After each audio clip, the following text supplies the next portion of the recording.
I wanted to come and talk to you about a question or that I get asked a lot, and that question is Korea versus China.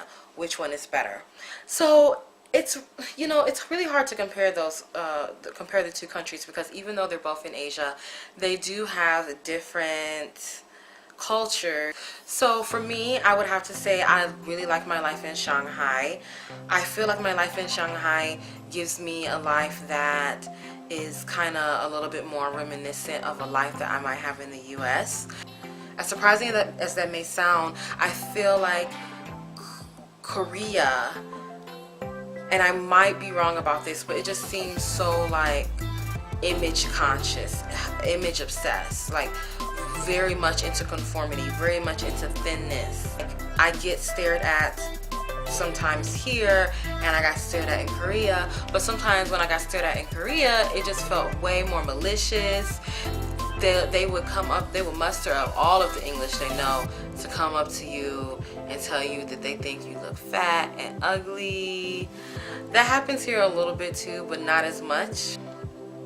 I just feel like the Chinese people have, since there's so many of them, and still life is still a struggle for many of them who are not,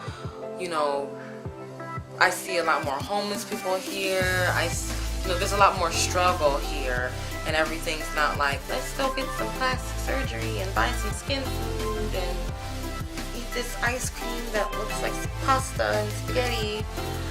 So for me, I really do, and I feel like Shanghai is 21 million people, I believe, and I meet people from everywhere. People are here from Sweden, from Norway, from Spain, from USA, from Canada, from Cameroon, Uganda. I meet so many different people. I have so many great experiences here.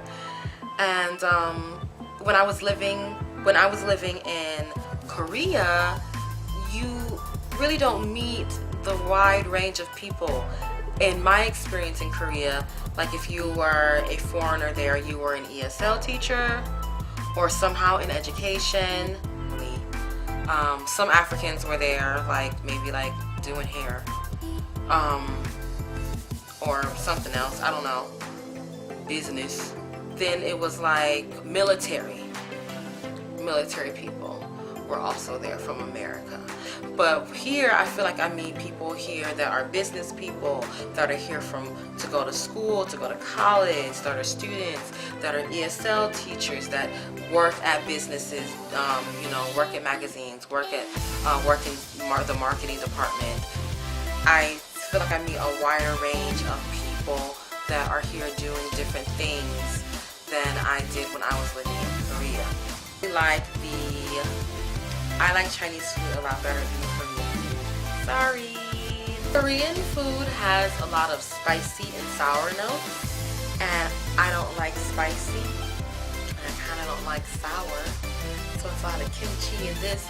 And people will say Korean barbecue is good, and it's like, of course Korean barbecue is good. It's barbecued meat. Barbecued meat tastes good. But for me, I'm not a kimchi girl.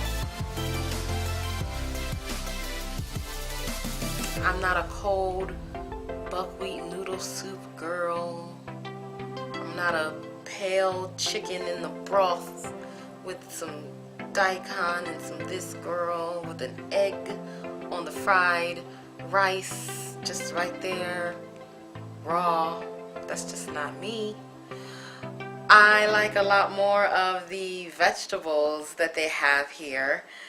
It's very easy to get an avocado here. It was not very easy to get an avocado in Korea. It's I can get a lot more imported foods if that tickles my fancy. It's cheaper. The fresh produce and things like that are way cheaper. Korean's an easier language to learn. Korean is easier to learn. It's easier to pronounce, to read. I will say that, because Chinese language is just like a mind. I don't know how people do it. So let's talk about jobs. I think it's easier to get a job in China as a black person than it is to get a job in Korea as a black person. I meet people in Korea. if to get a job as a teacher, you have to be from like one of like 7 or 8 countries. USA, Canada, Ireland, I think Scotland, Australia, New Zealand, South Africa. I might be leaving one out, but that's it, basically. I went on so many jobs, before I got the job I'm at now, I went on so many job interviews. It was crazy. I was spoiled with choices.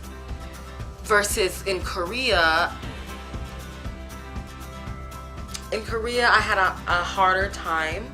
My skin color seemed to be a bigger issue.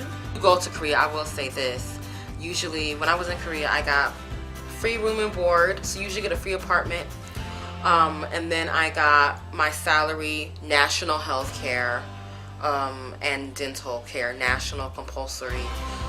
In China, it's not so much like that. It's kind of luck of the draw as far as like the benefits that you might get depending on your company.